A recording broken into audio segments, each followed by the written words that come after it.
सिद्धारूढ स्वामीजींच्या चरणी साष्टांग नमस्कार करून श्री सिद्धारूढ स्वामीजींचं जीवनचरित्र हे अत्यंत पवित्र आणि सर्व कामना सिद्धी करणारं आहे. श्री सिद्धारूढ स्वामीजींच्या भक्त सिद्धारूढांना ज्या ज्या भावनेने बघत होते त्या भावनेने सिद्धारूढांनी त्यांना दर्शन दिलं.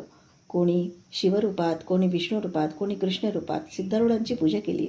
त्यांनी असं पाहणंही योग्यच आहे, कारण सद्गुरूच्या अंगुष्ठी कोटी कोटी देवाची स्थिती असं शास्त्र सांगते. नरसोबावाडीचे योगी ज्ञानी वासुदेवानंदांनी सिद्धारूढांना साक्षात परमेश्वराचे अवतार असं म्हणाले. गोंदावलेचे श्री ब्रह्मचैतन्य महाराज मागे महाराष्ट्रात भक्तांच्या उद्धारासाठी आलेले ज्ञानेश्वरच आता कर्नाटकात सिद्धारूढांच्या रूपात आले आहेत असं म्हणाले.